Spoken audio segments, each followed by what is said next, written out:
We are talking about editing for online media with Steve Herman, editor of BBC Online News.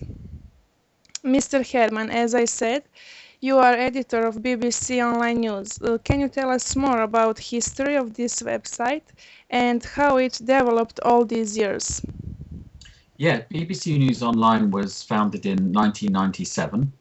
And it started out as quite a small operation with a mixture of journalists, developers and designers based at TV Centre in London.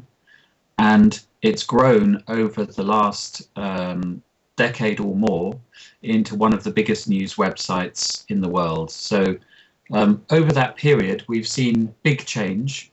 We've initially started by adding sections as the site became popular. So we added a lot of specialist sections such as science and technology and health and business. We also have always had a lot of focus on multimedia journalism, so video and audio, because the BBC is very strong in those areas. And we've really just developed over the years the ability to tell stories using text, audio, video and graphics. And I think part of our success is due to the fact that we have a very strong news gathering network in BBC News with reporters all over the UK and around the world. And we also have a lot of expertise in BBC World Service, our radio network internationally, and as well as with the domestic radio and TV networks. So we were really building on a very solid foundation of BBC News journalism over the years. What is exactly your job? Or to be precise, describe us one day at work, from early morning till last minutes at your work.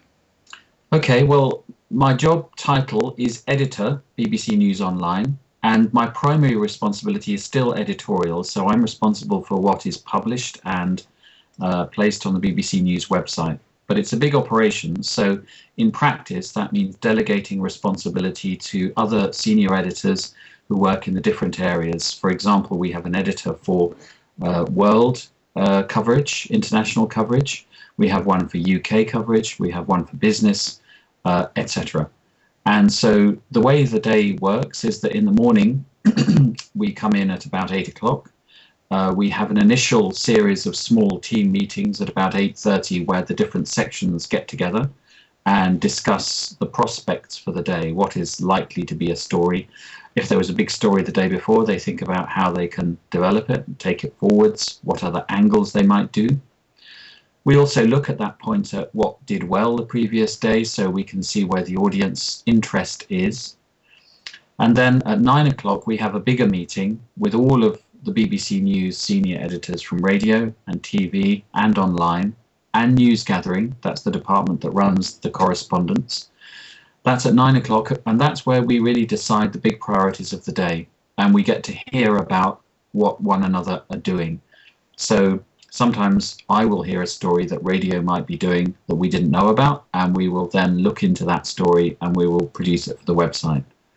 That's at 9 o'clock, and then at 9:30 there's one more meeting, which is where all of the editors from the website come together and agree and tell each other what they're doing. And that's important because, for example, a story such as the Berlusconi story now in Italy, it might be written by the World Online News team, but actually there are some very important aspects which the business desk have to contribute. And there might be also other aspects which the UK politics desk has to do about the UK political reaction. So it's important that the different parts of the website talk to one another and it's coordinated. And part of my job is also helping that process of planning and coordination. That's the meetings in the morning. And then everyone goes off and gets to work and does the stories. And I usually keep an eye when I can, but I'm quite often busy with meetings because another part of my job is thinking about how to develop the website and the other platforms, such as mobile, in the future. So I work with a department called BBC Future Media to think about how technology is changing what we do. So we think about things like, for example, how will our next mobile site look, or how do we need to change the website? So that also takes a lot of my time. So that's kind of a snapshot of a day. Every day is different. That's one of the great things about being in news. And of course, the operation is 24/7.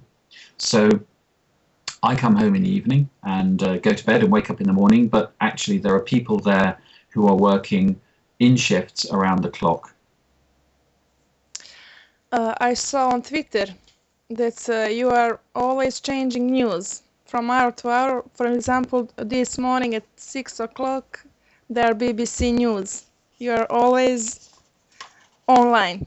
Correct, yes. As I said, not me personally. Luckily, I don't have to be on duty 24 hours a day, 7 days a week myself, but we have teams of people who take it in turns on shifts. And so overnight, we have a small team, 2 people for the international edition, international news, and 2 people for UK, for online. And they are managing the front page, and they're also looking at news stories and breaking news. During the day, we have more people. We also now have an edition in North America. So based in Washington, DC, we have a small team there. And obviously they work a later shift, later into the night at UK time. So that helps spread the load, covering news.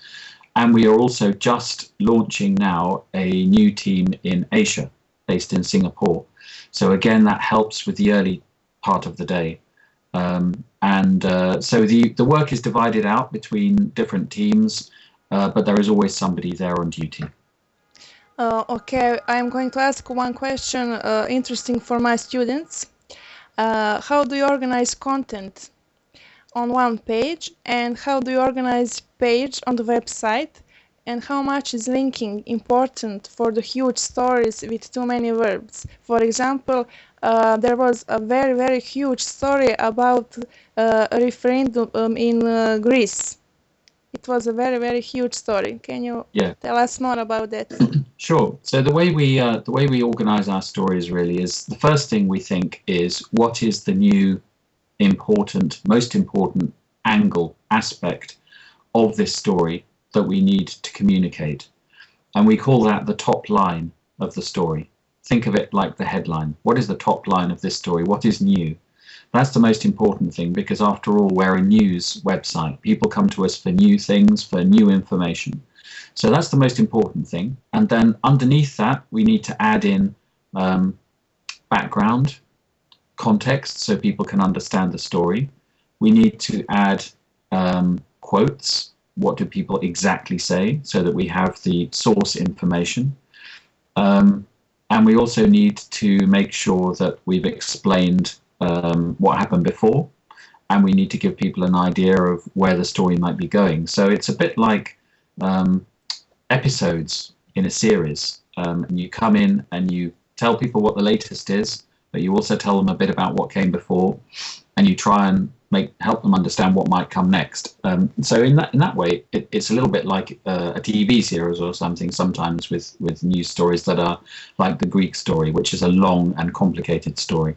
Other ones are simpler. You know, if something happens, an earthquake, for example, it's simply a new story. We start from scratch and we build it up. And so the principle is that we try and break the story as quickly as we can. As soon as we have it confirmed from our own sources or from 2 trustworthy independent sources, we will go with a story as soon as we can. So that is maybe a minute or 2 from confirming it. Within 5 minutes or 5 to 10 minutes, we try and write the story, just a brief version. And then we'll go back and add piece by piece as we go, publishing as we go, so that people will get the latest and they won't have to wait for an hour for a big long story. They will get it as we get it. So that's sort of the structure of a story, and then around that we will look for angles and analysis and sometimes reporting from the ground. So for example, for Greece, we might ask Gavin Hewitt, our Europe correspondent, to describe the mood in Athens, say, talking to people, telling us what he is seeing, telling us what he's hearing. We might ask for an economist to analyze what is necessary in terms of Greek economic measures or reforms. We might ask somebody in Brussels to look at how the story is unfolding there. So there are different connections and angles that we would be covering on a big story like that. And I think the other thing is that links are really important. We think that a key part of online journalism is providing links to other sites so that people can find more information for themselves. So we'll always take a bit of extra time to provide those links. Can you tell us more about newsroom? How many people work in newsroom? What are their tasks? Yeah, the newsroom as a whole is a big group of people working on radio, TV, and online. Probably if you added all the people together who work in that department, there would be about 800. So it's a lot of people, but actually they are producing a lot of different outputs. So they're producing a continuous TV news channel in the UK. They're producing a continuous TV news channel internationally, World News TV. They're producing BBC World Service Radio. They're producing TV bulletins for the UK. They're producing the news website. So there are a lot of things going on, and many of those teams are working around the clock 24/7. So you need a lot of people to fill all those slots. In terms of what they do and how they're structured, for the online team, there is a core team that runs the front page, and they are there 24 hours a day, 7 days a week. So there's a front page editor, that's the senior editor, who's on shift. They have a sub-editor working with them who helps organize the work, give writers stories and checks them. And then you have writers who are actually, as the name implies, sitting and taking different sources and writing the BBC's news stories for the website. Interesting thing in online journalism is that there is always deadline, or as we say in journalism, deadline was yesterday. How do you and you journalists deal with these deadlines? So I think in online news, as in continuous TV or continuous radio news, you're right, the deadline is always now. So you can't afford to wait. So normally, as soon as a story breaks, as soon as we can confirm it for ourselves, we will go with the story and develop it as it develops. There are some exceptions, a few exceptions, where we have an exclusive story that we have got ourselves and we want to get everything ready so that it's just right, and we want to launch that story on TV and radio and online. Sometimes we'll all agree to keep the story until a certain time, for example, the 10 o'clock evening main news bulletin on TV, and we will wait and then we will release the story at that time. So that does happen, but usually we simply go with the story as soon as we have confirmation. How do you decide which story is good or not good enough for the BBC website? And maybe it's good for television, but not good for the website. The agenda for TV, radio, and online news for the BBC is actually quite similar. They reflect one another, so there is a common news agenda. There are a few differences. For example, the website tends to have more interest. The website audience has more interest in technology stories, for example. So we might do a bit more on the big technology stories, and we'll have a wider range.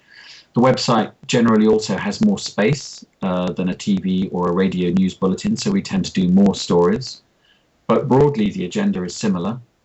And what we're looking for, whether it's TV, radio, or online, are the most significant or the most interesting stories for the audience.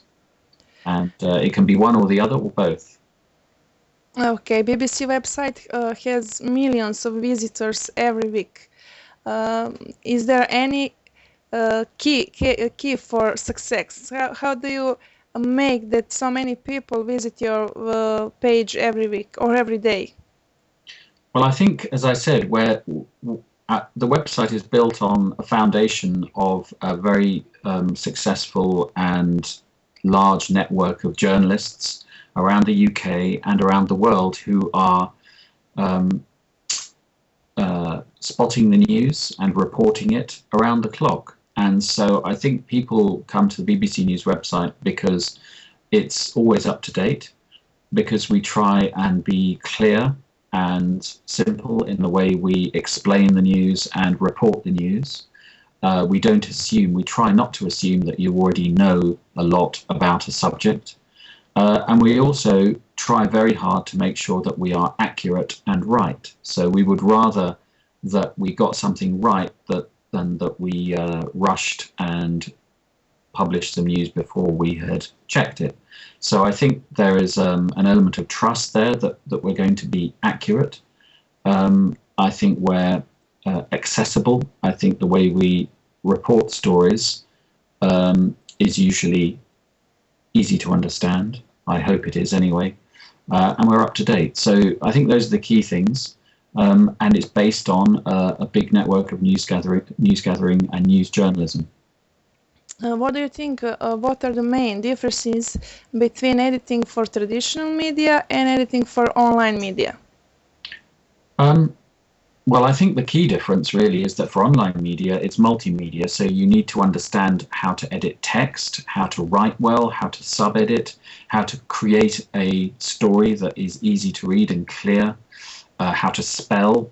The basics of editing, that's absolutely important, and that's an absolutely key skill for online journalism. It's one of the things we look for most in new recruits when we're looking to bring people in, the ability to write well and accurately under pressure.